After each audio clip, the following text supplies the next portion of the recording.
Exam stress ಇದ್ದಾಗ ಸ್ವಲ್ಪ tension headache ಅಂತ ಏನು ಹೇಳ್ತೀವಿ, ಅದು ಮೋಸ್ಟ್ ಕಾಮನ್ ಚಿಲ್ಡ್ರನ್ನಲ್ಲಿ. ಇದು ಮೈಗ್ರೇನ್ ಇದ್ದಾಗ ವಾಂತಿ ಮಾಡೋಂಗೆ ಆಗೋದು, ಆಮೇಲೆ ಲೈಟ್ ಮತ್ತು ಟಿ ವಿ ತುಂಬ ನೋಡಿದ್ರೆ ತಲೆನೋವು ಬರೋದು, ಅರ್ಧ ಗಂಟೆ 1 ಗಂಟೆ ಕಂಟಿನ್ಯೂಸ್ ಮಕ್ಕಳು ನೋಡಿದ್ರು ಹೆಡ್ಡೇಕ್ ಬರ್ಬೋದು.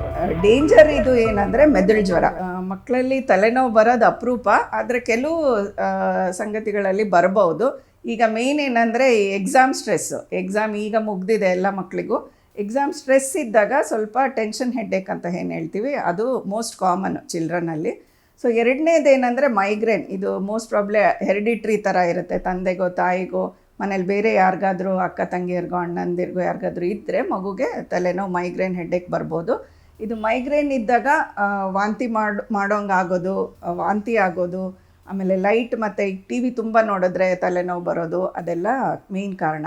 ಇನ್ನೂ ಒಂದೇನೆಂದರೆ ಅದೇ ಸ್ಕ್ರೀನ್ ಅವಾಯ್ಡ್ ಮಾಡಬೇಕು. ಮಕ್ಕಳಲ್ಲಿ ತುಂಬ ಹೊತ್ತು ಟಿ ವಿ ನೋಡೋದು, ಮೊಬೈಲ್ ನೋಡೋದು, ಐಪ್ಯಾಡ್ ಆಗಲಿ ಬೇರೆ ಯಾವುದೇ ಗ್ಯಾಡ್ಜೆಟ್ಸ್ನ ಜಾಸ್ತಿ ಹೊತ್ತು ನೋಡ್ತಾ ಇದ್ದರೆ ಕಣ್ಣು ಮಿಟುಕಿಸ್ದಂಗೆ ಅರ್ಧ ಗಂಟೆ 1 ಗಂಟೆ ಕಂಟಿನ್ಯೂಸ್ ಮಕ್ಕಳು ನೋಡಿದ್ರು ಹೆಡ್ಡೇಕ್ ಬರ್ಬೋದು.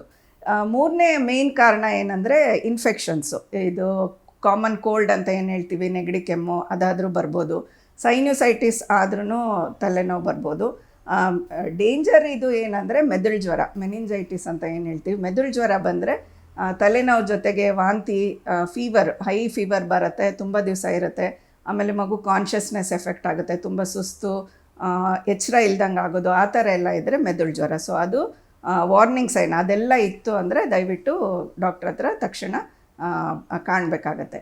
ಆಮೇಲೆ 4ನೇ ಕಾರಣ ಅಂದರೆ ವಿಷನ್ ಪ್ರಾಬ್ಲಮ್ಸ್. ಈ ಕಣ್ಣು ತುಂಬ ಟಿ ವಿ ನೋಡಿನೂ ಈಗ ಮಕ್ಕಳು 3 ವರ್ಷ 4 ವರ್ಷಕ್ಕೇ ರಿಫ್ರಾಕ್ಟಿವ್ ಎರರ್ಸ್, ಈ ಮಯೋಪಿಯಾ, ಹತ್ರದ್ದು ಕಾಣಿಸೋದಿಲ್ಲ, ದೂರದ್ದು ಕಾಣಿಸೋದಿಲ್ಲ, ಅದೆಲ್ಲ ಈಗ ಸಣ್ಣ ಮಕ್ಕಳಲ್ಲೇ ಹೊರಗಡೆ ಆಟಾಡೋದು ಭಾಳ ಮುಖ್ಯ ಮಕ್ಕಳಲ್ಲಿ. ಸೊ ಹೊರಗಡೆ ಆಟಾಡಿದ್ರೆ ದೂರದೃಷ್ಟಿ ಚೆನ್ನಾಗಿ ಬೆಳೆಯುತ್ತೆ.